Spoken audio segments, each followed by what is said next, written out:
Yeah, get it on. Got to get on. A choice, but to get on Monday. Get it on. Thanks for tuning in. Thanks for telling a friend. Love that about you when you share the show. Comedian JP Sears is here. He's a YouTuber. He's a stand-up. He makes these really funny videos I was watching the other day that are satirical, that they poke fun of where we're at now in society, which seems insane to me. It does. I mean, it's beyond insane. And to me, the material just writes itself. So, yeah, I think we're living in 1984, and we've got a lot of insanity to swim through. So here's my question with insanity, especially living out here in California. Is the goal to achieve whatever the stated goal is, or is the goal to see how far they can get you to go with insanity? Because the goal is always, I've been around for a while, and the goals were pretty straightforward. The goals were like, we want to get out of Vietnam. That was the goal. But once we got out of Vietnam, they were kind of done with all the marching and the protests and everything. Or the goal was moved on to like, we got to legalize pot. You know what I mean? But then they legalized pot and they kind of left it alone. But when it came to the LGBT thing, the goal was we just want the same rights that every other American has. And at some point we went, fine. And then they just kept going, getting crazier and crazier. Yeah, and now it's we got to have these books in the schools to get your children on board with inclusivity. So, yeah, I mean the goalposts keep moving. So the stated goal of equal rights, I think for the most part that's been achieved. But it just keeps going and going, and also like, oh, we got to go after your children, and then also compelled speech. It's not enough for us to identify as we want. We need you to identify me as we want. So, well, it went from sort of we want to live and let live to we would like to be adored for doing whatever it is we're doing that you disagree with. And I think most right-headed people, and I don't mean right side of the aisle, just sort of normal thinkers went, look, Mr. Tranny or transsexual or drag queen or whatever, do whatever you want, but don't expect me to stand up and applaud after you're done tucking your junk between your legs and reading a children's book to some kids at a bakery on a Saturday. Yeah, each time I have a bowel movement, I think it would be an inaccurate expectation for me to come out of the bathroom, force people to watch me actually flush the toilet, and then, hey, I'm a hero. I need to be praised because I accomplished nothing but demanded everything. So I think we're living in a time where there is an insane lack of self-responsibility, and I think woke culture is trying to outsource that, get people to outsource that, where, society needs to be responsible for your self-esteem, for your well-being. Society needs to be responsible for affirming who and what you are. But I think self-responsibility is kind of like the ultimate superpower of our time, where, kind of my beliefs, as delusional as they are, it's like, well, you're responsible for making yourself happy. You're responsible for earning a living for you and your family. But the applaud me because I tucked my dick and balls between my legs and it hurt a little bit. Yeah. That's, I don't know, pretty childish if you ask me. Well, so then here's the question. I had a long discussion with Dr. Drew yesterday because I walk around my neighborhood and I call Dr. Drew. Then we try to deconstruct society and figure out what's going on. And he was explaining that he was at an event in New York and some ex-skateboarder who turned into a junkie got up there and was sort of telling the story. And he used the term, because he's an older guy, sober now, he used the term tranny a few times. And people would stand up and yell at him when he used the recovering guy who's 8 years sober now, got his life back on track, and is trying to help others. But he's of a generation that said the word tranny, like we all did. Skateboarders also said tranny as a way to like talk about transitions, like quarter pipes and half. That's right. Maybe he's trying to pull off an ollie or something. Skateboarders are very inclusive, aren't they? So, and then Drew was at the event and was uncomfortable that people were standing up and shouting this guy down for saying tranny. And then he said, sort of, what's in it for the people that are standing up and shouting? And then I said, well, now this is an interesting discussion to have, because personally, I don't walk around with a lapel button that says I stand with Ukraine, because it doesn't feel that satisfying to me. It's the same people I see who wear the sticker on their lapel that they voted that morning all fucking day.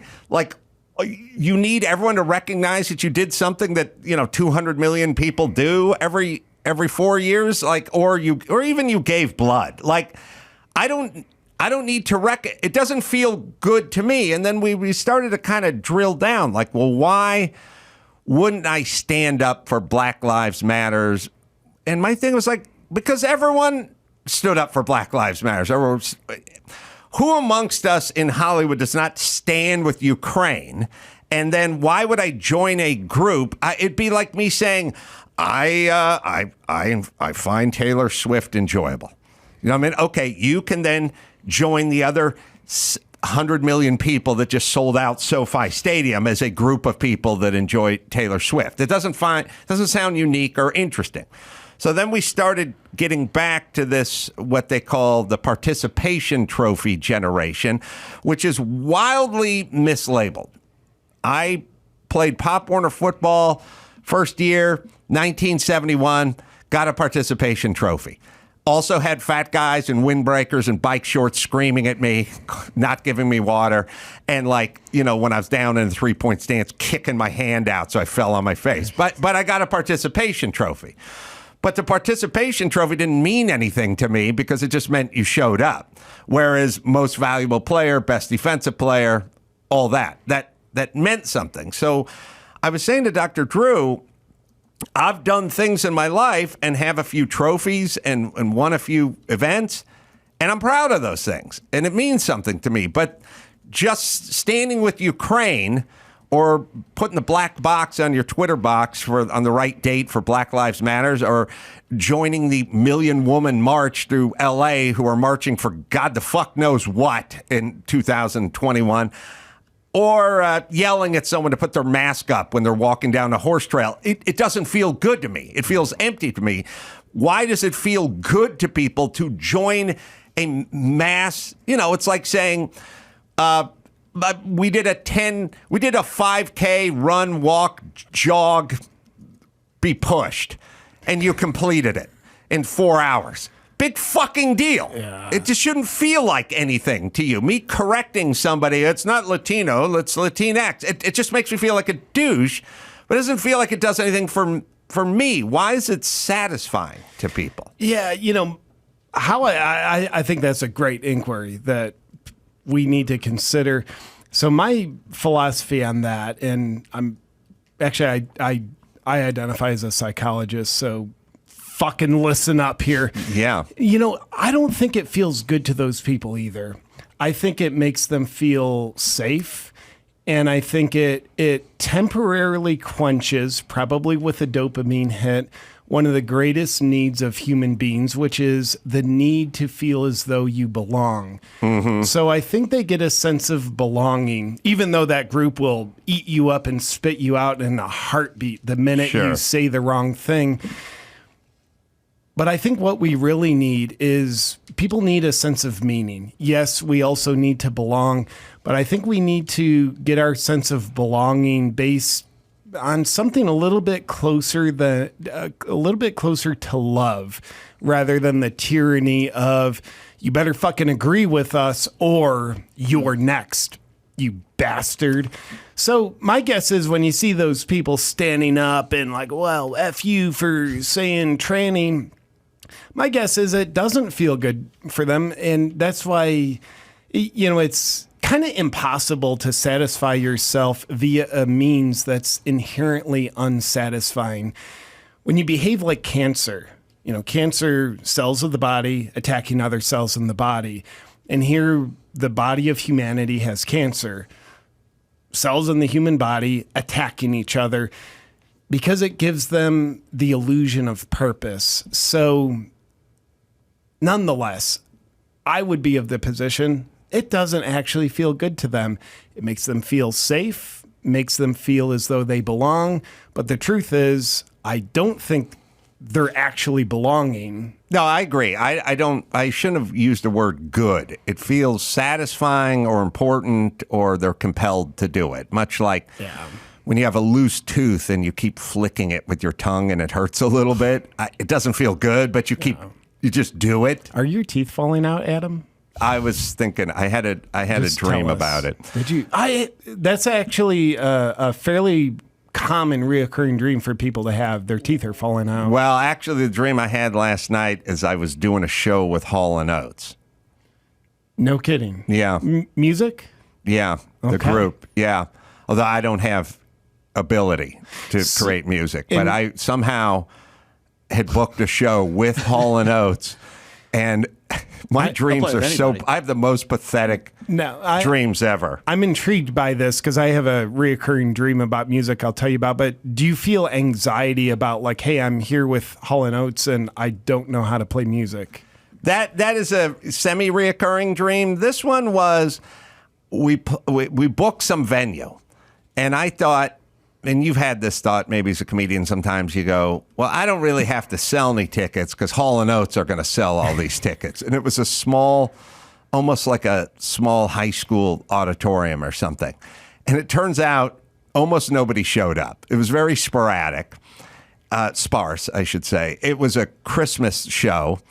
And Hall & Oates were going to go out there and start playing, and then they were going to call me out and reveal me, except for we never really discussed it. So I found myself in the back sort of hiding behind something, trying to figure out when to walk out there, if they thought I should or I shouldn't. And there was a lot of back and forth with Hall & Oates. And the other part of the dream, which was frustrating, the whole thing was just sort of boring, frustrating, very lackluster, with lots of shit that wasn't going right. Our opening act for this holiday show we were doing was an elderly woman who was sitting at the piano, and she was singing a song from the 70s called, let's see, I'll do it for you. Dawson can find it. Hey, won't you play another somebody done somebody wrong song? I don't know. It was Charlie Pride or Charlie Rich or Charles Manson or some Charlie something. It sounds like an awesome show. And I was like in the wings going, what is she playing this dirge for? This is a holiday party. And she did it again. She played this morose 70s bad country song about doing somebody wrong. There was no holiday spirit to it at all. Every single one of my dreams, I am happy when I wake up. Amazing. And I believe that's the only reason I have those dreams. I remember having a dream when I was like 8 years old, and it was a kid's dream. There were toys everywhere and candy everywhere. And I remember getting like a cool, like Army man gun. Yeah, Catholic priests everywhere. Catholic priest everywhere. Lube, everything. No, it was just like candy and toy guns and tanks. Like it was a fantasy of an 8-year-old, right? And I remember waking up on the service porch on the cot mattress I grew up on in my unair-conditioned piece of shit barn I grew up in North Haven. And I remember I woke up when I was like 8, and I was like, oh, where's the candy? And I was like, oh, no candy. Okay, well, I got the gun. At least I got the gun. And I'm like, no gun. Oh, no trucks, no guns. And I remember it all just sunk in where I was like, why did I have that dream? Something clicked in my head, which is have dreams and then I went on to have dreams. My basic dream is I go out, when I was 22 to start my truck, and someone had stolen the starter. And I'd went, shit, man, I don't have any money. I got to go to the junkyard now. And then I would wake up and I'd go, oh, there's my truck. Oh, there's a starter in it. And I felt good about myself, even though I got nothing. Yeah. So all my dreams are slow, little morose, very disappointing. And then I wake up and I go, thank God that gray-haired bitch didn't sing that B.J. Thomas song at the beginning of me and Hall & Oates. You feel better. Marginally. Yeah. Yeah. Yeah, I actually studied dream analysis for a number of years, and I worked with my own dream therapist for probably about 3 years, anywhere from once a week to once every 3 weeks. And the conclusion after all these studies is nobody knows what the fuck dreams mean. Right. But the best ideas that make the most sense to me is dreams are purposeful. They're I would wager to guess that dreams are either the process of our minds psychologically processing stress or life events, and or they're there to give us messages through these, it's not literal, but outrageous metaphors and symbols. And with that, if that were to be true, I'm not convinced that we need to consciously process that. It could be, here's a bundle of metaphors to show you things about your life that you're not seeing that are in your best interest, and they speak to our subconscious. Who knows if that's true? I had zero thoughts about Hall & Oates that day, and zero thoughts about someone doing somebody wrong song. Never even went through my head. Where does it come from? But there it is, and it's always about expectation management for me. I'm not a grandiose person. I'm kind of a down-rounder, lower self-esteem kind of person. I mean, every douchebag on the planet thinks I have low self-esteem, so I don't like to include myself with those people. But everyone who's a piece of shit to everyone else thinks they have low self-esteem or hides behind it or something. But look, I'm always sort of, my expectation is that I'll show up to the event and no one will be there. Yeah. That's kind of my wiring. So my dreams sort of take care of that. And then when I wake up, I'm never disappointed. I had a very satisfying experience over the weekend that I'll share with you that could have nicely been woven into one of my dreams, but there wasn't room with all the talk about Hall & Oates and that whoever that woman was who was opening. I don't know who she was. She wasn't even a composite of someone I know. It was just a sort of short, gray hair, dressed very Generic conservatively, just playing somebody done somebody wrong multiple times. Just the divine anima showing up in random womanly form. By the way, I through all my studies of dream analysis, could I tell you what I think it means? Mm-hmm. Probably means you're transgender. And you need to. It all makes sense. You need to fucking accept it, Adam. You need to accept yourself. Quit living the lie. People will still love you. You're going to find your true community. I don't know. People barely tolerate me as a dude, and I would make a horrible chick. So I feel like I'm right on the cusp of being excommunicated as a dude. Well, I think... Wait till I cross over. Now I'm completely out. That's the limiting belief. That's why the dream needed to show limited. up. I think you'd be surprised. There's a whole community full of blue-haired people that have welcome open arms and bleeding crotches from recent affirming procedures. I'll give that some consideration. Yeah, sit with it. On a very happy note, let me tell you. All right. So the best. So I watch football on a Sunday, oftentimes, and we'll watch with some boys and on a big screen at a shop. But this last weekend, we couldn't pull it off. So I said to my 17-year-old son, I said, how about you and me go down to that home theater that I built us and watch an NFL Sunday together, father and son style? And he said, good. And then I thought about one of my favorite treat meals for watching NFL Sunday. And I used to do it with my son. I would take him to Carney's. Carney's is the hot dog place in the train. There's two of them out here. I don't know if they're nationwide. I don't think they are, but there's two of them out here. And I'd buy the hot dogs. When he was a kid, I'd buy him his hot dogs, and I'd buy me hot dogs, and we'd go then to the park. And we'd go to the park, and we'd eat our hot dogs on the bench, and then I'd throw him the football when he was like 8 or 9 years old. It was a happy memory. Now, I say to my son, God, I'm craving some Carnies, some chili fries. I get the Chicagoan dog. Yes. The Chicagoan dog is relish, mustard, and onion, and I tell him to put 2 slices of beefsteak tomato on it. And I love that goddamn Chicagoan dog, and the chili fries, second to none over there.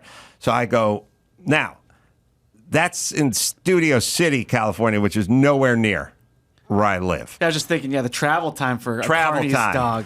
Out of Not range ideal. for any Grubhubbers or anything like that. And I just looked at my boy and I go, you got your driver's license, right, boy? He goes, yep. I go, you can stand in line at Carney's, right? And he's like, yep. And I go, hit it. Here's $60. Bring change. Fucking leave. Send him on a lunch run? Go get in your car and go. Go bring me food. Go wait in line.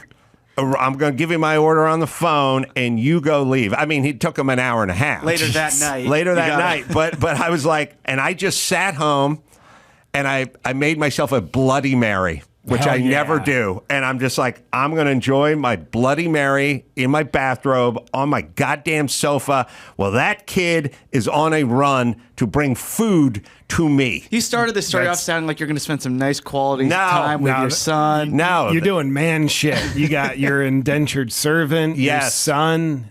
Yes. Gave him about 45-minute head start, then called him. You know what I mean? Checking progress. Where are you? Need an Just update. getting back in the car, heading back for the pilgrimage. I was nowhere near where I live, and he's like, "I'm coming." I'm like, Gonna have a "I will beard be when he gets back. I will be sitting here with my Bloody Mary in my bathrobe, waiting for you to come up those stairs, boy." Couldn't have been more satisfying. By the way, that song #1. Wow. I guess it was a banger. Number that is one. news. Yes. You didn't ask, and you definitely don't give a shit, so I'll tell you anyway. I have a reoccurring dream where I'm on stage with Dave Matthews. And this is like, I have a guitar. Dave Matthews, he's one of my all-time favorites. Didn't love his, like, hey, I support John Fetterman, and like only vaccinated people can come to our shows. But fuck that. His stuff is great. So, got a guitar, show's about to start, and I just have this pit of anxiety because I can't play one note on the guitar. I have no idea. I've had that for years and just had it again like 3-4 nights ago. Yes. And the meaning I derive from it typically is Adam Carolla is transgender. Should have seen it coming. All right, let me ask you this hypothetical question as I was watching NFL football the other weekend in my bathrobe with my Bloody Mary, waiting for my Waiting son. for your hot dog, your cold hot dog. Make a run. Oh, man, it got even better. My son pulled up this big bag of smelly, greasy Carnies, you know. And he said, it's kind of a mess. You want to eat at the table? And I said, no. We're going down to the theater, put those plates on our laps, and we'll eat them in front of the fucking big screen like men. Get on all fours. I mean, usually is my That's right. element. Yeah. That's God's way. So here's a hypothetical. Here's what I was realizing. And I started watching car commercials. I mean, they run a lot of car commercials on football. Car commercial, there's one, I don't know, it's a Hyundai one. We don't need to find it, but it's a family. It's a family. Now, first off, the families are so fucking mixed now. I don't even know Yeah. what's going on. The dad's black, the mom's Chinese, Yeah. the kids are somewhere in between. Kids are a golden retriever. Just yeah, like everything we don't is even inclusive. can't even keep track Families need to anymore. be diverse now, yeah. But the dad, so on the one, the mom and the dad are coming from the airport. It's mom, dad, and like 3 mixed kids. It's a Hyundai Santa Fe, third row, whatever commercial. They're coming back from the airport, and when they get in the car, mom's driving, Nice. daughter's shotgun. She's in the passenger seat. Dad's third row. Why? Dad's in the Negro balconies. Wow. He's all the way back. I haven't heard that that word for a while. They have him. That's what they call him. We play those old theaters. He's all the way in the third row back. You with should the not mixed know what it's like son. to sit in the third row of your own car. Right. Okay. So mom's driving, and then there's that. Then there's this. I think it's a Progressive car insurance. You can. I think you can find it. It's a Progressive car insurance, and you guys have seen it. I think it's always like a couple arguing, which is like, we got the canoe. I told you to bring the paddle. I told you to bring the paddle. Let's let Progressive make the call. And then the guy rushes in and he like opens it's a play on the referees going under the hood. Mm-hmm. And then they put the headphones on and the Progressive guy shows them the tape. And then the guy always walks away dejected because the chick is always right. Yeah. Anyone who's been in a relationship with a woman knows they have a super high batting average when it comes to recollection of shit they're wrong about all the time. And then they're doing another one where the couple comes into the car after the football game. First things first, the woman is driving. Now, if the guy says he's shit-faced, then I'll take it. But it's now, we've gone from the women always being right. They're driving. They're doing all the fucking driving now. So she gets in and they're driving. And the guy gets in and they both get into the car and they go, oh man, these seats are wet. And then she goes, you left the sunroof open. Okay. Couple thoughts.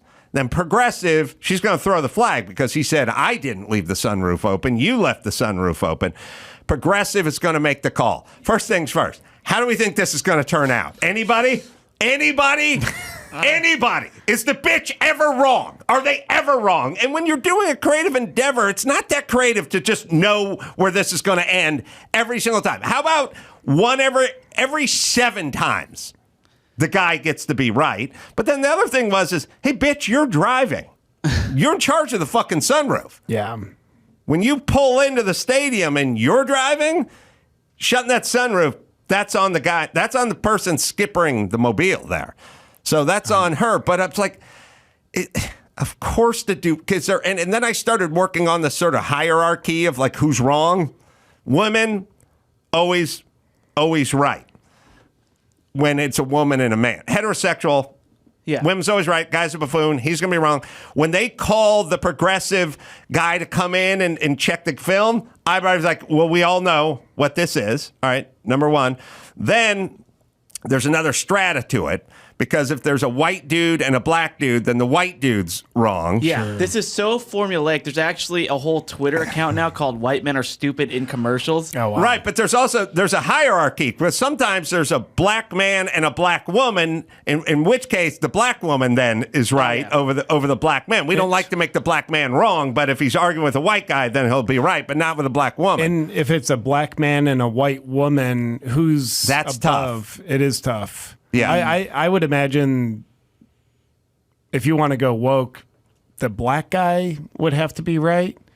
He couldn't be buffoonish. Right. The white guys are buffoons. Yeah. You know, the guys who build all the skyscrapers and the Apollo programs and Fucking the idiots. Golden Gate Bridge, the guys who figured out how to put caissons down in the... Einstein. We don't know. Yeah, the guys who win every war and invent every rocket and invented the Concorde. Yeah, we don't know shit. Yeah. We don't know anything because we're operate a buffoons. sunroof. You know what I mean? Those are all black women and chicks who figured that one out, right? Yeah. Jesus fucking Christ. It's so boring, though. It's boring. Like, I've not never seen the buffoons, you're commercial. robbing houses. We got the commercial. Yeah. White guys are robbing. Yeah, they're on Ring doorbell commercials. All right, so they're in front of the stadium and it's raining. Ugh. Is yours wet too? Yeah. Oh, Yeah. you left the sunroof open. I didn't open it. You're Mr. Sunroof. I'm Mr. Sunroof? Yeah, you're always like, let's open the sunroof. I didn't leave it open. Doing the replay? Gonna. This What Really Happened replay Challenge is flag. brought to you by Gee, wonder who Progressive. was right. One thing no one would challenge, protecting your home and auto with I like the Progressive. diversity, though. Let me get that for Yeah, you. the guy's black. Yeah, you got to wear one black guy. Yeah, by the way, let me get that for you. You're driving, bitch. You're in charge of the sunroof. Yeah. Anyway, And that's it. That's where we're at. By the Not way- interesting. And by the way, it doesn't help black people or women at all. That's the beauty of it. It just kind of satiates them. So, And I'd like to point out Progressive is using a black man to be the one, a strange guy breaking into the car Yeah. of two white people. So Progressive, shame on you. shame on you. I agree. All right. We'll take a quick break. Much more to get into with JP Sears right after this. Simply Safe. Well, are you trying to squeeze in one last summer getaway before you take off? Protect your home with the latest innovation from Simply Safe Home Security, 24/7 live guard protection. With Fast Protect monitoring, Simply Safe agents can deter intruders through the Smart Alarm wireless camera, warning them that they're being recorded and the police are on the way in real time. Voted Best Home Security of 2023 by U.S. News and World Report. We all use it here. It's modular. Use it. Get a break on your renters or homeowners insurance, and then take it with you if you move. Right now, my listeners get up to 20% off, and it's not up to 20% off. It's 20% off any Simply Safe system when you sign up for Fast Protect monitoring. It's a huge offer, and it's a limited time. So let's get on this. Visit Simply Safe, 2 eyes, simplysafe.com/Adam. That is simplysafe.com/Adam, and get that 20% off. BetterHelp. Well, this show is sponsored by BetterHelp. Ever feel like your brain is getting in its own way? Yeah, you have thoughts, and they're competing with other thoughts, and they're doing battle inside your skull. Let's not do that anymore. Therapy helps you figure out what's holding you back so you can free you up to soar, and what's going to work instead of working against yourself. Look, I love therapy. I've always been a fan of therapy. And if you're thinking about starting therapy, give BetterHelp a try. It's entirely online, it's convenient, and it's flexible. You just fill out a brief questionnaire. You get matched with a licensed therapist, and you can switch therapists anytime for no additional charge. So take care of your brain, take care of your soul, and do it with BetterHelp. Right, Dawson? Make your brain your friend with BetterHelp. Visit BetterHelp.com/Carolla today to get 10% off your first month. That's BetterHelp, HELP.com/Carolla. JP Sears is here. He's got dates all over the place. Cincinnati, Ohio's coming up. Huntsville, Alabama. Virginia Beach, Virginia's coming up. He also wrote a kid's book. Wrote a kid's book, too. And that is called Chomp, Chomp, Chomp, the Snap Fast Challenge. And you can get that at bravebooks.com. Actually, I think it's .us. Oh, .us. It's even Very more patriotic, yeah. Yeah, very patriotic. Com is an abbreviation for communism. Can't do that. No. .us. People. US. Okay. Yeah. America. And it's about all the TikTok challenges and like the... Yeah, it's framed in the landscape of social media, make it relatable to kids, and the deeper message is about peer pressure, and it's kind of like I've got a 3-year-old little boy, and if I could only instill one message in him for the rest of my life, it would be in touch with your own critical thinking, your own heart, and have the courage to follow it. So the book helps portray that because I wanted to bring that same message to families who also want that message. I like peer pressure. I think peer pressure got thrown under the bus with participation trophy. You know, a lot of P's in there, a lot of alliteration. But what I'm saying is participation trophy is fine, and so is peer pressure.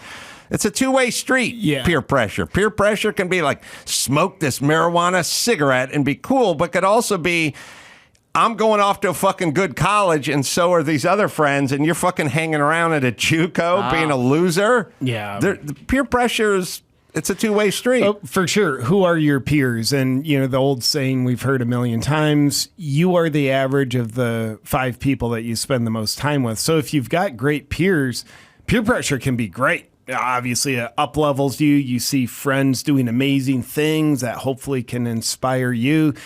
But if you've got friends who are, you know, whatever, going to Planned Parenthood to get their, you know, 37th abortion because they get virtue signaling points for it, or they're going to burn the American flag, all right, maybe those peers are something you don't want to take pressure from. But I think, peer pressure, when it's aligned with our own values and our own heart, I agree. I think it can be a good thing. I'd like to resurrect my theory. I wanted to do some, and maybe AI can do it, or virtual reality or something can do it now. But I wanted to do that show called What the Fuck with John Wayne, where I would just resurrect John Wayne's image in his body and his avatar or something, and I would go, John, you haven't been around for a while. Then I would start explaining to him how we are as a society, as America, and I'd go, we're now at the point where women are bragging about having abortions. John Wayne would be like, what the fuck, you bragging? What do you mean? We told your priest, maybe. They're like, no, they're on TV. Yeah. His head would explode.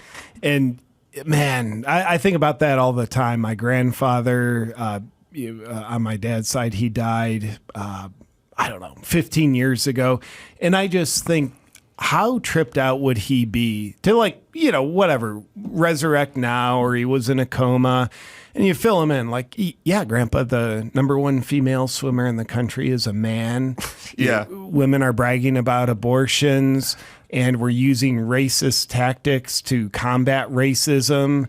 And, he was probably racist himself. So he's like, dude, well, those are good ideas. That's right. Racism. It's like, no, they're trying to do the opposite with that. Yeah, it is. They would be, and it's funny because, I oftentimes think, you imagine talking to someone from the 50s about this, but you really would only have to go back to 2007 to talk to someone about where we're at now and freak them the fuck out. Yeah, I think that's true. When did the whole LGBTQRS fucking two-spirit thing, when did you first hear about that? For me, I want to say like 2016, maybe? Well, probably. I grew up with a Dumbo hippie mom who floated a lot of these farts, in the 70s. So I was kind of a battle-hardened veteran of retarded ideas by the time I was 20, because I got the first wave of this shit. The first wave of it started in the 60s and the early 70s. So it's been around for a long time. So by the time we got to the 2.0 reboot of retarded ideas that made no sense, they changed their names a little bit. My mom wasn't talking about defunding the police, and she wasn't talking about global warming. She was talking about the ice age that was coming. So she wasn't talking about the polar caps melting. She was talking about us living in an ice age. And we talked about the ozone. We don't really talk about the ozone anymore. But it was a different packaging of the same fucked up, stupid, unprovable, never going to happen ideas. But they still clung to them. I mean, one of my moms, not just my mom, but anybody was fucking the grandparents of the fucking idiots you're laughing about now, that was my mom. Okay. So, and there was a whole group of them, and they're very much into the whole gender thing. They're very much into, it's all a societal pressure thing. It's all about society conditioning young girls to wear a dress and young boys to play with pop guns and army soldiers and young girls playing with dollies. And that was foisted upon them because that's the society we created.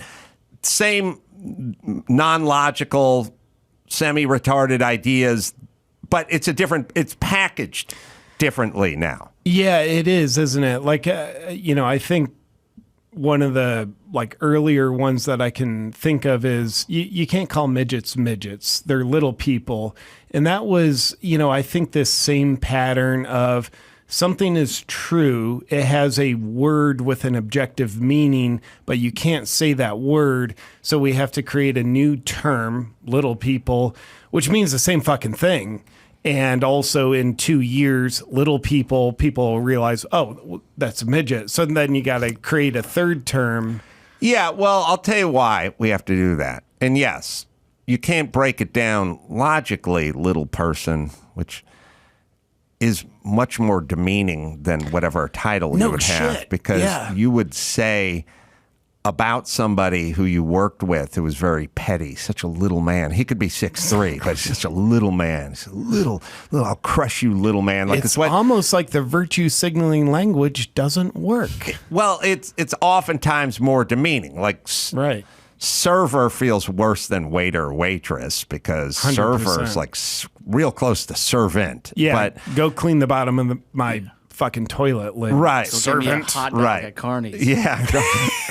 And little person, look, okay, so there's a few things in terms of unwrapping that one.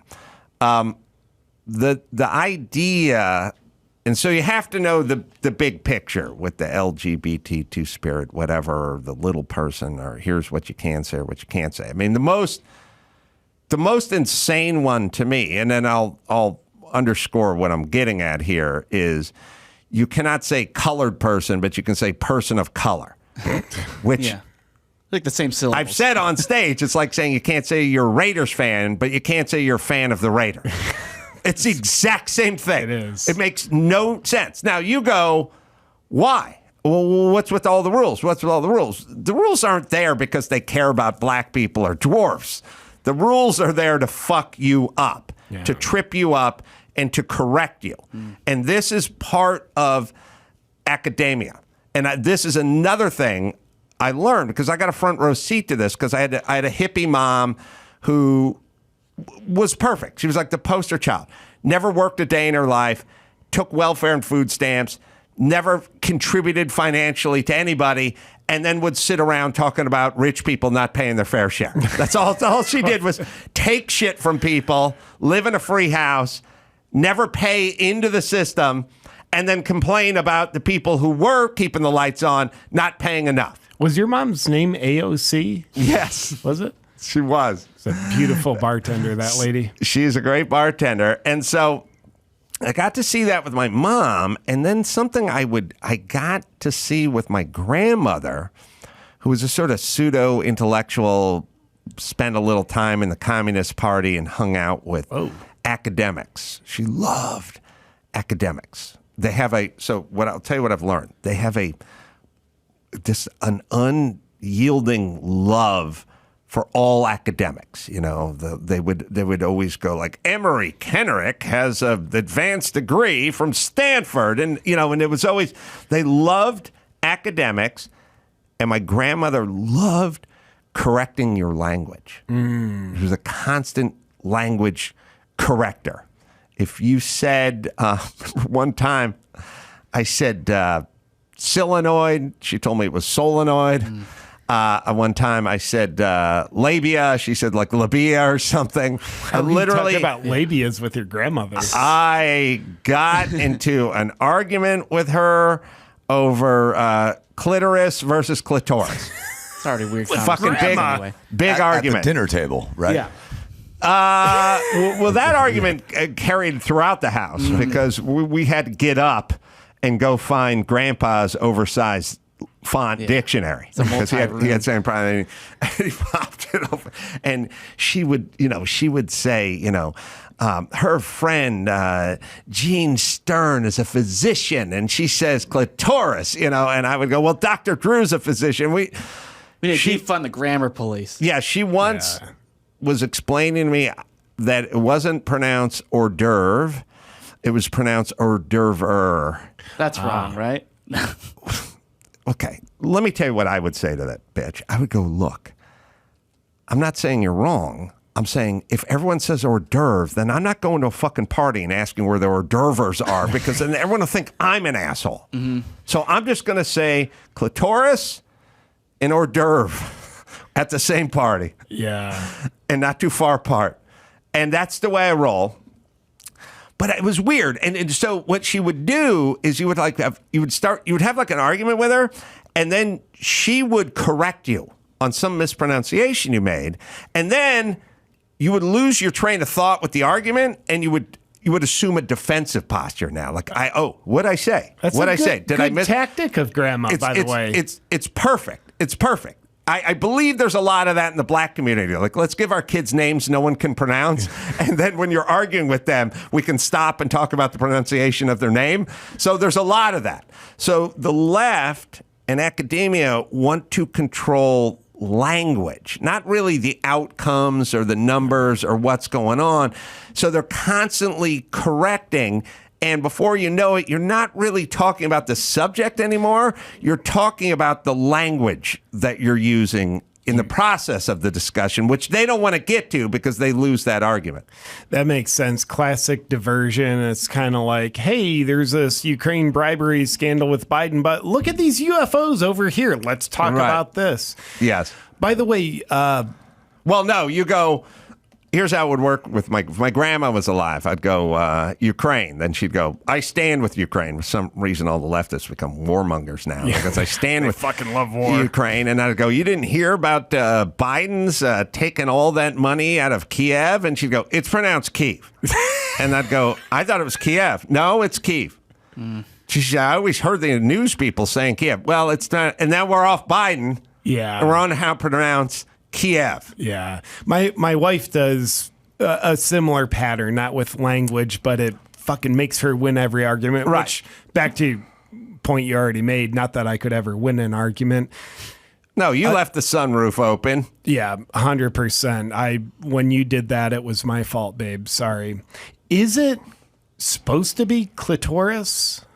Well, now Dawson or somebody can look it up, Byron. I don't know. When Chris can look it up. Now, when we went to my grandfather's oversized dictionary in 1998, when we were having this very heated clitoris versus clitoris argument, and she fucking stood her ground, and I always said clitoris, and she swore it was clitoris.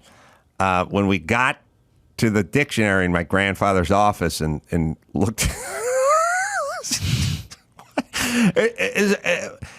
What percentage of Americans as an adult have stood in front of a dictionary and looked up clitoris with their grandmother? I'd say is it nobody? Probably less than 0.1%. I was going to say less than 7 people ever. It's sort of like when you make up a word sometimes. You go, has that word ever been uttered? And then Yeah. there's a part of you that goes, well, somebody.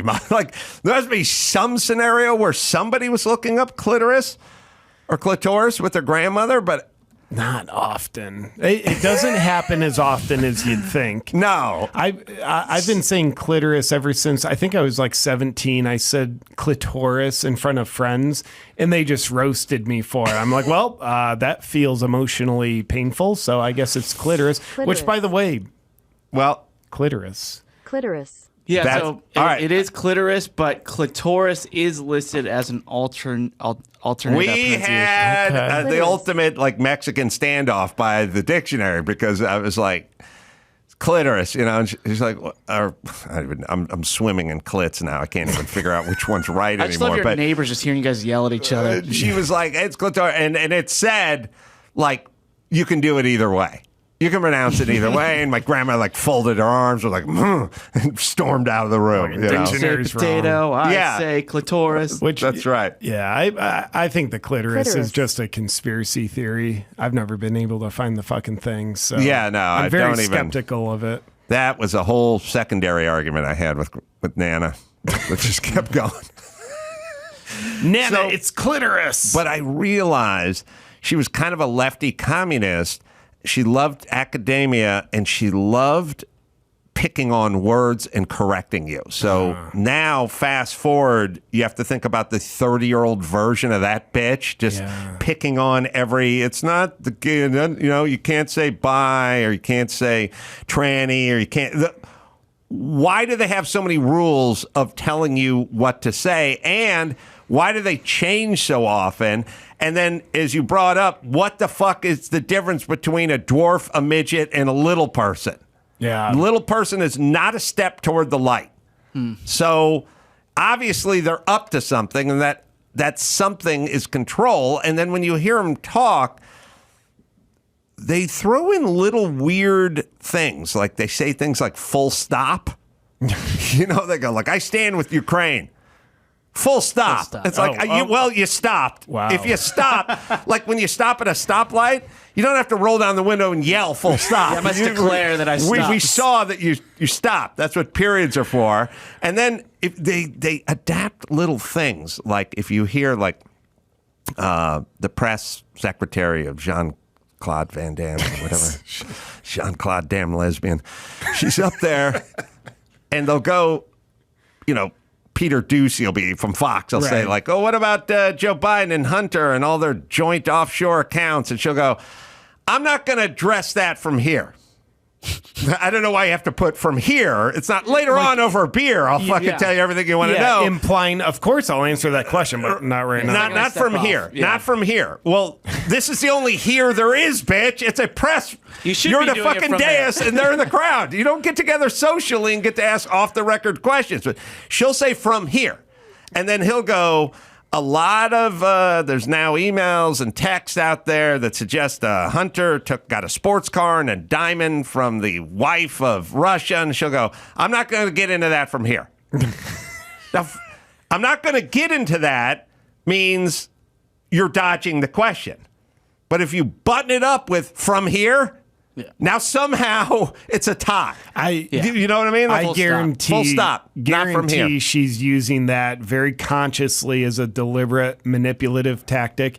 And I think whether it's Nana or Jean-Pierre Van Damme or any of the other thought police running around with blue hair, that's authoritarianism when they're correcting language. And I think that tells you what they're willing to accept. If they're acting like little authoritarians, to me, that suggests, they're very programmed to accept authoritarianism, which means they're going to be very controllable. They're going to welcome in, hey, totalitarian regime, come on in.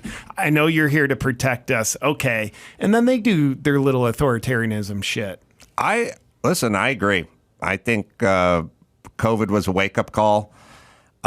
It was a wake-up call. You can find that from here clip. It's probably the last exchange Peter Ducey had with her. She said from here twice, which I love. I love the unnecessary words because you think they're unnecessary, but they're not unnecessary. With what she's trying to accomplish. Essentially, COVID was like a Brinks truck. Every once in a while, you'll hear some story about some 18-wheeler filled with Beanie Babies burst open on the highway, and there are Beanie Babies strewn all about, right? And if you live in a decent society, then there'll be a lot of footage of passersby helping them collect the Beaner Baby from El Salvador. So the Beanie Babies, and help the guy load him back in the truck. But if you see a bunch of people grabbing the Beanie Babies and throwing them in their own cars and fighting other people for the Beanie Babies, or cash, or frozen chicken, or whatever it is, then you get a little glimpse into who that society actually is. Right. You know what I'm saying? And COVID gave me a little glimpse into what, for instance, Gavin Newsom was all about. Because his first impulse was to lock you down, shut you down, and fuck your shit up. That was his first thing, was to seize control. There was an opportunity, like the jackknife Beanie Baby truck. There was an opportunity, and he fucking dove on it. And he was closing beaches and bulldozing skate parks with sand and taking the nets off the beach volleyball courts and welding rebar over the hoops, of the parks and shutting every school. And then it's like, he gets to do what he wants to do. This is him. This is what's in him. This is his impulse. And this happened a lot, and then you got to see who these people were, which is, you like authority a lot. Yeah, it's just like how they say, whoever they are, money and fame doesn't change you. It just magnifies who you already are. And I think your point about COVID, that was a big magnifying glass. You got to see who Ron DeSantis is, what he stands for, Gavin Newsom, who he is, and what he stands for. It's pretty interesting. When did you leave California? I left California in 2014. Okay, so it's bigger. You're early. Now, then the bigger question is not what does Gavin Newsom stand for? What the fuck happened to all the rest of the sheep who support him and dutifully went along with his insane decrees? That's the scary part. The scary part isn't that isn't that there's a Gavin Newsom. Those guys are on every corner. The scary part is the citizens who did his bidding and were weaponized and deputized to do what he told them to do. Absolutely. The magnifying glass showed you what level of obedience or sovereignty people have. Mm-hmm. And yeah, you've probably heard, I think Alex Jones originally broke the story a month ago. Lockdowns are allegedly coming back in December. Who knows if that's true, but if it is, I don't want it to happen, but part of me kind of does, just because, I'd like to see the barometer. Where are we at now? Because obviously 2020 obedience was shockingly high. Shockingly. And I think a lot of people have woken up over the past 3 years. It took some people a while. But I would just be surprised if there's even half as much obedience. And of course, if it was just as much obedience, if not more, then I'd be depressed for a while. I think there'd be less from a percentage standpoint obedience, but there'd still be an alarmingly large amount of people who obeyed, and you would be disappointed. You're going to be disappointed. Is all I'm Get ready to saying. be disappointed. All right, All right, any that's what we're doozy out there talking to JPL or? We're going through press conferences, just trying to find her to say I'm not going to address that from here. She's It's there. talking It to the exists. blonde guy. It exists. And she's up there. Yeah. You're misinitialing her, which I know. feels like a microaggression. This KJP is is what I- definitely not in a safe space. KJP. I think I have. I'll send it. You're probably also gingerphobic. Oh, I got a little of that. Yeah. Which, by the way, when Nicole welcomed me into the studio, her having red hair, that made me feel very included. We hired her just for that's why today. she's only I here. figured. She's only here for today. Well, thank you for catering to my special needs of Well, red all hair right. and whatever defective gene I have. do we have that? Still looking. Oh, okay. Oh, Byron, check your GChat too. Yeah. You have to always listen for the little things. Listen for the tweaks. Language is powerful. Well, it's powerful, but it's not. It shows your motivation. So you have to listen to. I've never ever spoken to my son about his business ever. To I'm not in business with my son. Well, that changed. Yeah. How did that change? To I've never directly profited from my son. Well, why is this changing? Yeah. If you've never, if somebody said to me, have you ever fucked the chupacabra? I'd go, never. But 9 months from now, I wouldn't go, I've not laid down full time with a chupacabra, if that's what you're asking. I would just go, I've never fucked a chupacabra, and I'm never going to change my story. I've never had sexual relations with a chupacabra.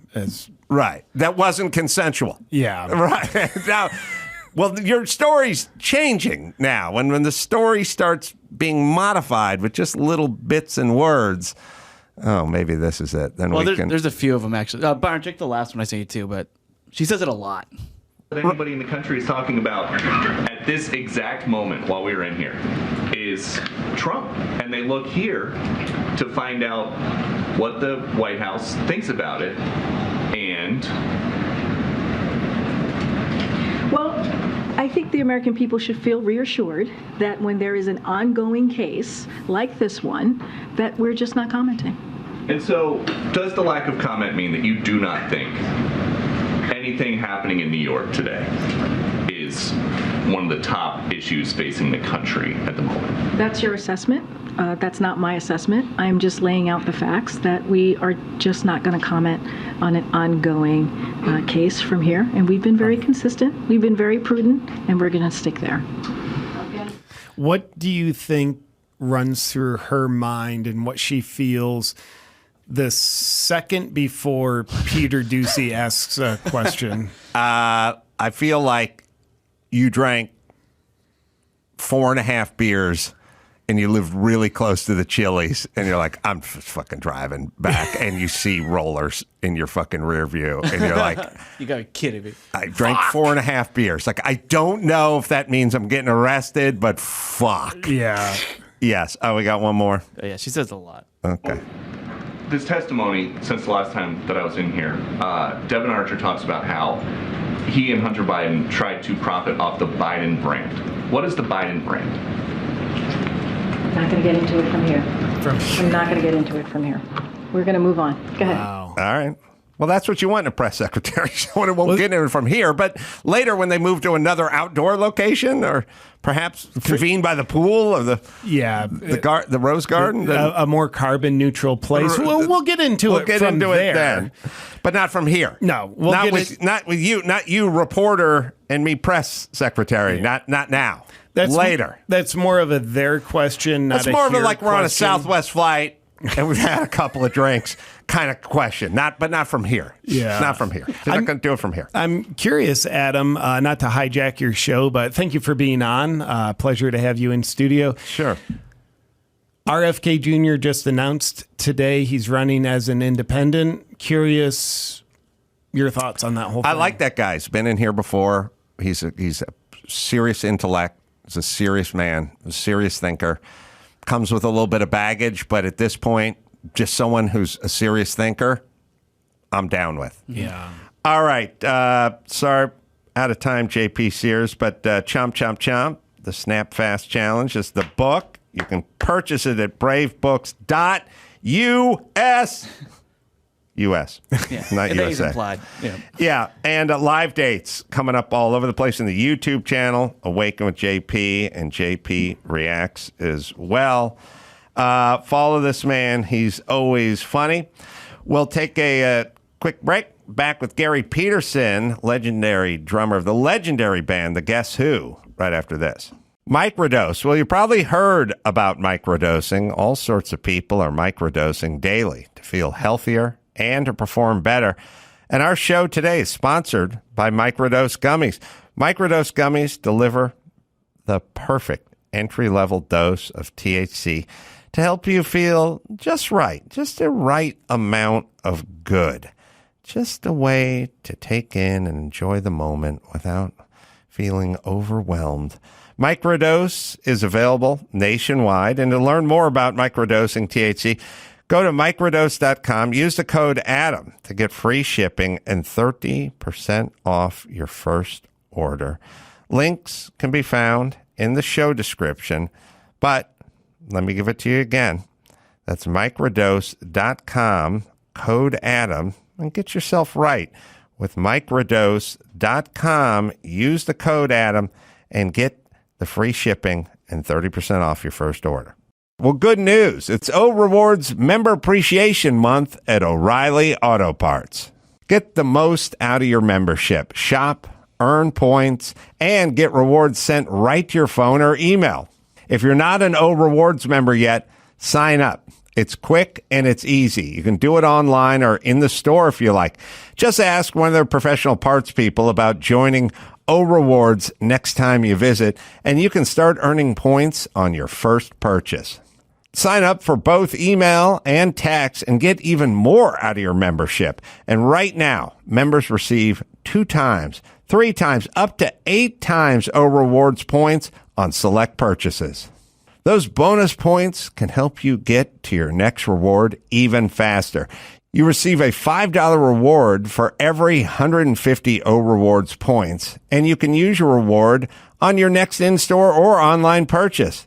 So don't miss O Rewards Member Appreciation Month now at your local O'Reilly Auto Parts store and O'ReillyAuto.com.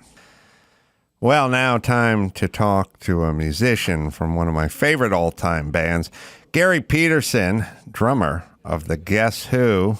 No, it's not a Who on First situation. It's the Canadian rockers.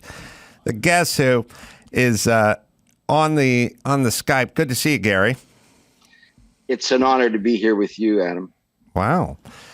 I got to tell you, the Guess Who was always one of my go-to bands I loved listening to, and also I would do some of my best karaoke work to These Eyes.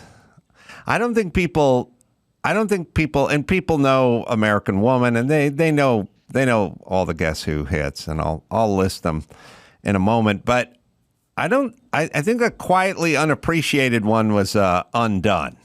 Have thoughts about that? Yeah, that's my probably favorite old Guess Who song ever recorded, because I come from a jazz background, and Undone is kind of a quasi jazz feel tune. Yes. My dad is a jazz trumpet player, played a lot of jazz, and I always liked the jazz influence on a pop rock song. I then we'll play a little so people can hear it, but it's also got to picture me doing the karaoke version of this. Yeah, the real reason I did this, you got to skip forward a little, Doss, but the real reason I would pick Undone was the end. Well, there was this part, the interlude, but it was at the very end. And yeah, that's odd that a rock band would do something like that. But again, it goes to where the songs that we listened to. We were a band that listened to country, jazz, classical, and it was all reflected in all of the 14 albums we had. You start off young, right? You were basically a child prodigy. Yes, in Winnipeg. I think my first appearance would be 1949, where I won an amateur hour show and got my first $100 and said, wow, at 4, this is pretty good. At age 4? Yeah, 1949. Did you? So then, yeah, and then the next year, my father got me on a show in Chicago at a historical landmark called the Chicago Theater on State Street. I did a show with Peggy Lee in 1950. I was 5. Jeez. Were your parents musicians? My mother was a dance, but my father was a drummer. Yeah, he put drumsticks in my hand at 2 years old. So that's when he started teaching me. And you've never had another job? You've never had a normal job? Well, yeah, I stepped back from the band for a couple of years and had a normal friend of mine got me into general insurance for about a year. And I was also in my father-in-law's hotel for a while, learning the hotel business, which is basically entertainment as well.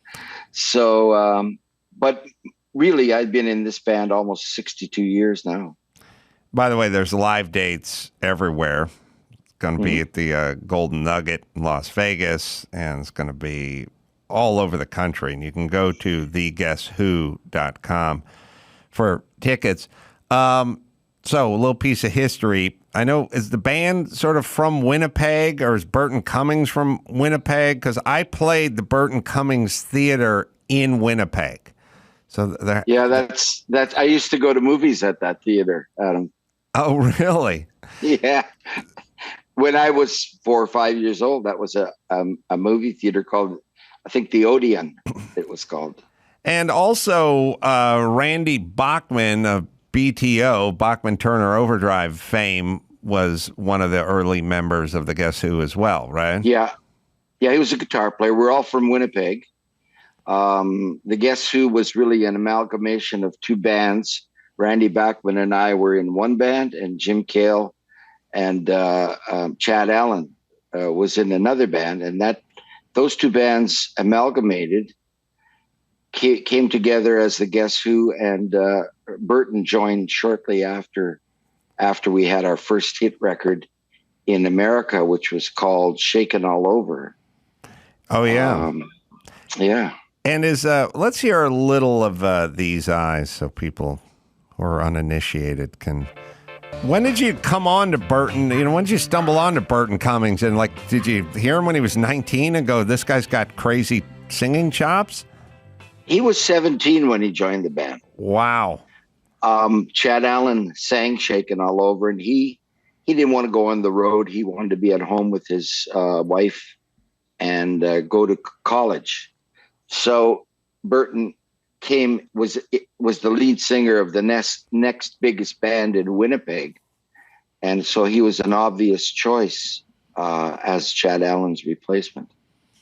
And what are some of the early stories? I mean, touring, coming to the United States, I don't know, meeting Ed Sullivan or something. Like, what are some of the crazy early memories? Well, living in Winnipeg is in the middle of nowhere.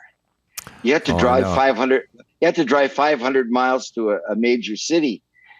In the early days, we would think nothing of driving from Winnipeg to San Angelo, Texas, to play 3 dates, and then fly, and then driving home.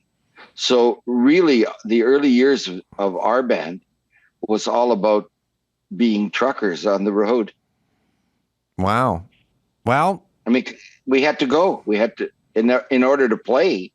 You know, Regina is almost 400 miles west. Toronto is 1,000 miles east of Winnipeg, and Minneapolis 500 miles south. So we did a lot of traveling in order to promote the band and promote the music that we were writing and music that hadn't been written up to that time. And what was it like? By the way, coincidentally, or maybe not a coincidence, I don't know, but Randy Bachman wrote a kick-ass rock and roll song by BTO called Let It Roll Down the Highway. We're just basically singing about trucking down the highway. So that's right, yeah. Maybe he was influenced a little bit. So when you guys went number one and really started to make some noise, do you remember what that first tour of the United States was like? Yeah, well, actually, the two records you played, Undone and These Eyes, were recorded in New York City at Phil Ramone's A&R Studios, and he was really the first thing that really happened to us was our producer Jack Richardson taking us down to New York and funding the recording session. And out of that recording session came the Wheatfield Soul album, which had These Eyes on it. And RCA Records was the only record company that was interested in signing the band. And after that, the rest is history. So after you go number one, do you come out to the United States? Do you tour with a band? Like, I'm always curious about the bands you toured with who may have opened for you, who became household names, who you may have opened for back in the day, all that stuff. Some bands we opened for when we first started touring with our records. Of course, you needed records in those days to tour. You had to have music on the radio. It's different today, but you produced records in order to become successful so you could have live performances. So we did play with a lot of people that we opened for, like the Grassroots, who ended up opening for us later on. Some of the people, Steely Dan opened for us, Aerosmith. You know, there are many bands that we actually got to play with on shows. So it's a long list, and it's all part of the history and career of the band. Did you, when an Aerosmith would open up for you, did you take notice that you go like, oh, these guys got it going on? Oh yeah, I mean they already had a big following in Los Angeles, and it was just a chance that they would be opening for us. You know, we knew that was going to change very shortly. They were a great band. And Steely Dan is another example. Steely Dan is maybe one of the more underrated bands, just in the sense that I don't know that people can wrap their head around Steely Dan. Like, they don't know who they are. And then who were they? I mean, I know it's Walter Fagen and Donald Fagen. Donald Fagen and Walter Becker. See, I just made one band member out of two guys. But who are they playing with when they're opening for the Guess Who? Are they session guys all out there? Yeah, there were some sessions, but Donald Fagen, I believe, played with a really famous singer in I was trying to think of his name in New York before he moved out to the West Coast. So he was not that wasn't his first band. And however, Steely Dan is a band that is more sophisticated than most of the listeners. Yeah, that would listen. You know what I mean? That's why you made that statement. You know, it's not. It's kind of like Rush is also a band like that from Canada. It's a cerebral band. You know. Yeah. That aside from being a rock band, so yeah, there are examples of that are, and yet they're successful in their own right. Yeah, like the Ramones are a band that every 13-year-old gets, you know. Yeah. You know. I mean, our latest album, Plein D'Amour, which is out, people on the internet have been comparing it to a band called Jellyfish. And you can check that out. That they had a couple of albums, and they're a great band. And it's true that there is much of that influence on the new album. Also on our album, influences of the Beatles and Queen. Well, who are some of your favorite bands? Those, of course. Yeah. We started out listening to Little Richard, Fats Domino, just like the Beatles did, and Chuck Berry.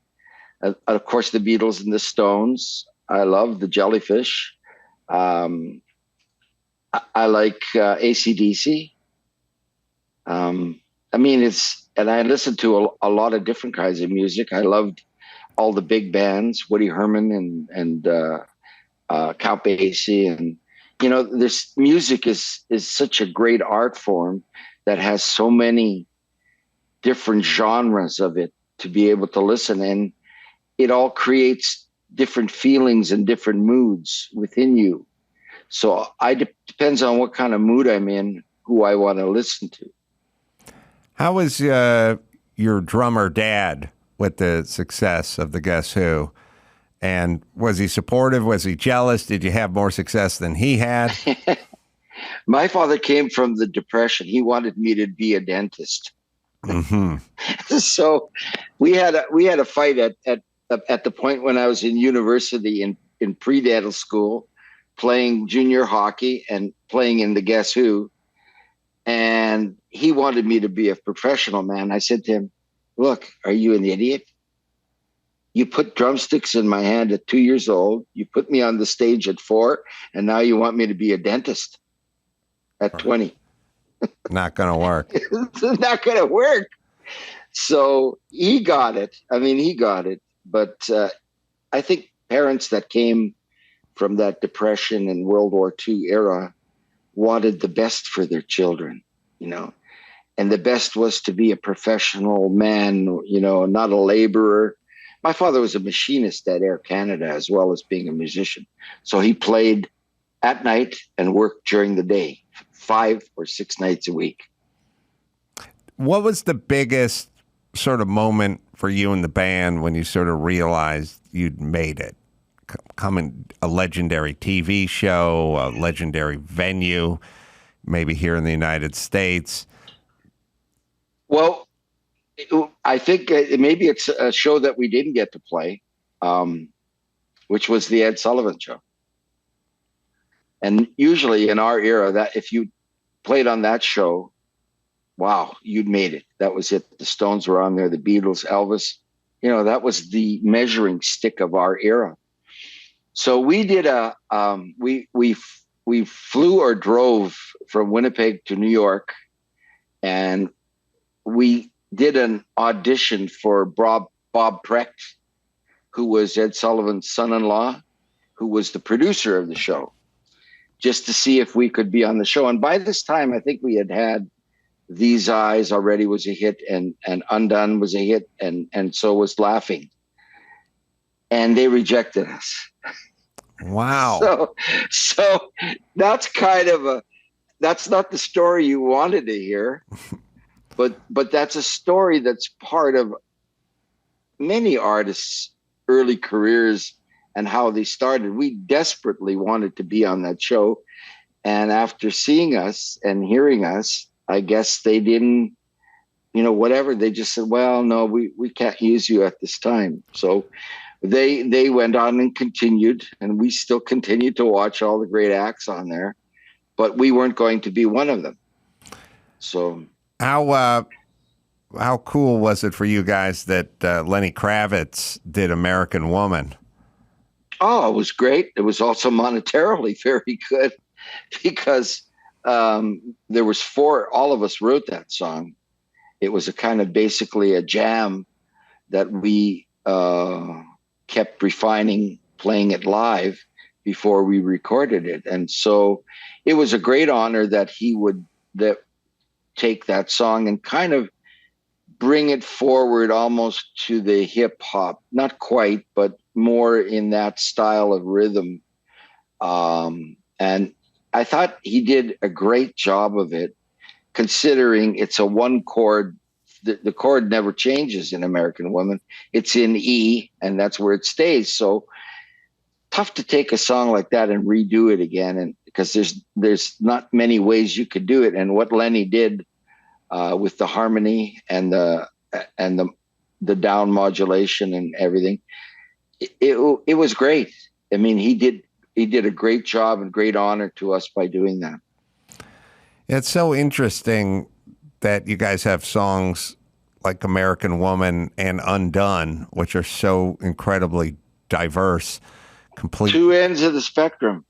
Yes, in terms of songs. And I always found you guys to be kind of an interesting band. Like, I always like bands that were interesting. I didn't enjoy, like I said, like, I appreciate the Ramones, but each song basically sounded the same because it was almost the same.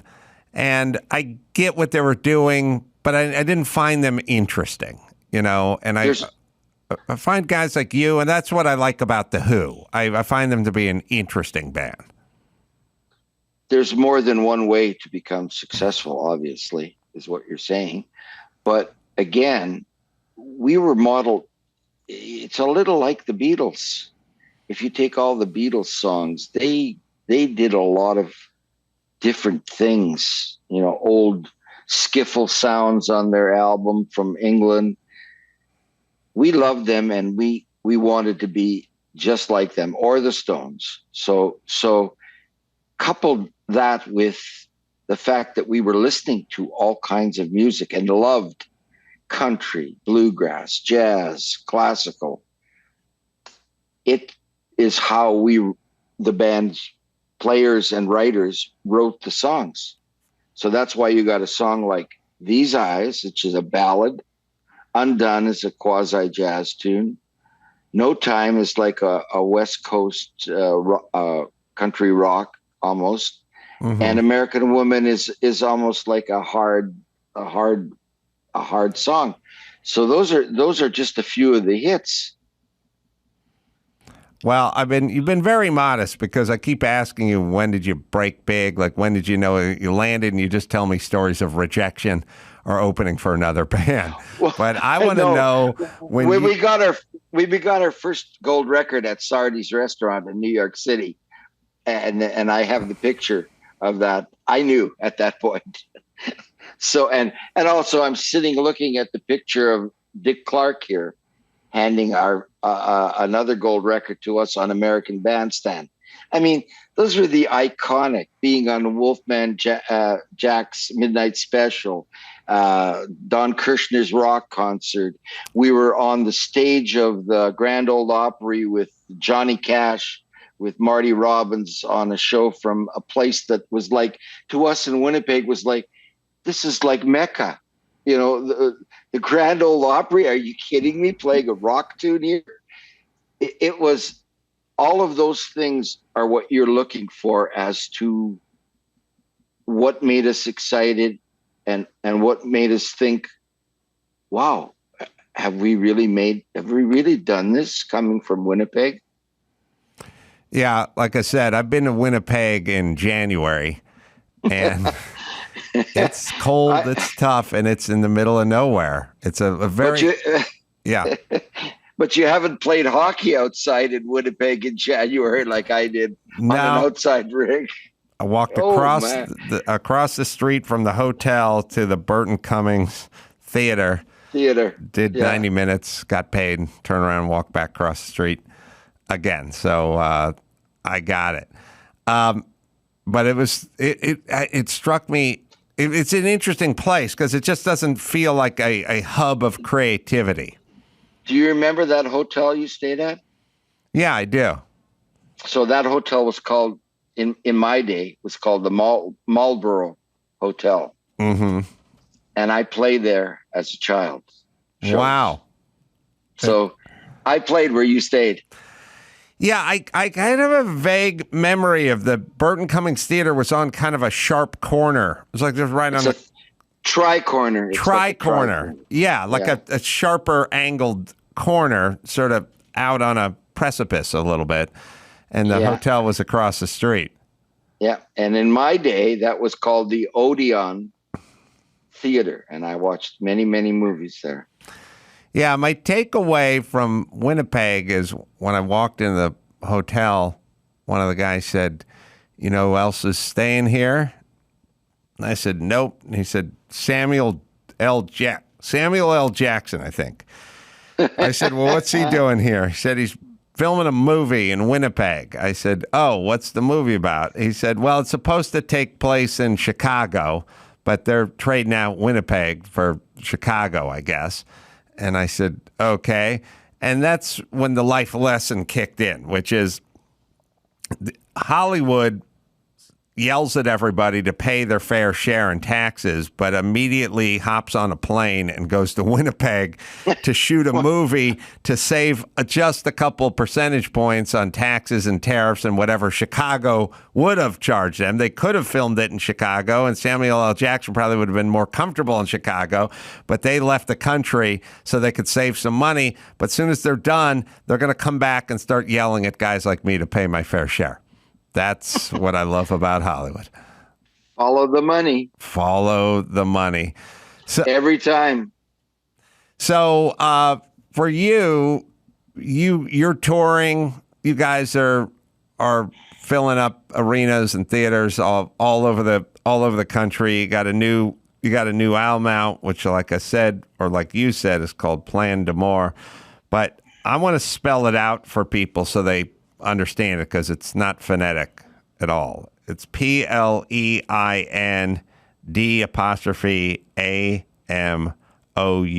Is that correct? Yes, and that means full of love. Ah, that's nice. Which really we are for all the people that we play to, entertaining people. People ask me, why are you still doing this? You're 78 years old. And the only answer I have is that entertaining people is like a drug.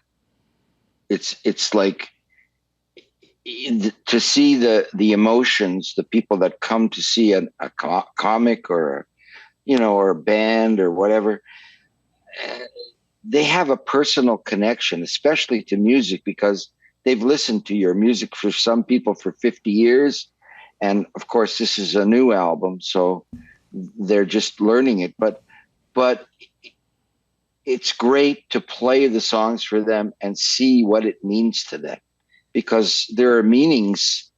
People associate different times in their lives with music or film. I had my first kiss, my girlfriend, my breakup, my marriage, my divorce, someone died. And all the human emotions that we can feel are tied up with music and film. Yeah. And art in general. So coming and playing for people all over the country, you look at some of the small places we play, you feel like a doctor coming to town for a healing session. You know what I mean? And that's how we feel about it every night, and the connection with our fans. Well, that's a wonderful note to go out on. Dates all over the place, and you can go to theguesswho.com for all the dates. Yeah. And check out on our website and our social YouTube page is I think right now, 5 videos from the new album, Plein D'Amour. And there are 8 cuts on the album, and eventually there'll be 8 videos of each of those songs on the album. So you can check it out. And it costs $0. Well, I hope you're wearing something tight. That's all I can say when in those videos. No. I can't move around very well at my age. I have a bunch of guys that move around with me, so they do all the work. Garry Peterson, thank you so much for joining us. I've been a big fan for a lot of years. Thank you so much, and it's been an honor being on your podcast. All right, and I'm going to be in San Francisco, Cops Comedy Club, coming up October 13th and 14th, and then Spokane, Washington at Spokane Comedy Club, October 27th and 28th, and go down to Carolla.com for all the live shows. And until next time, this is Adam Carolla for JP Sears and Garry Peterson saying mahalo.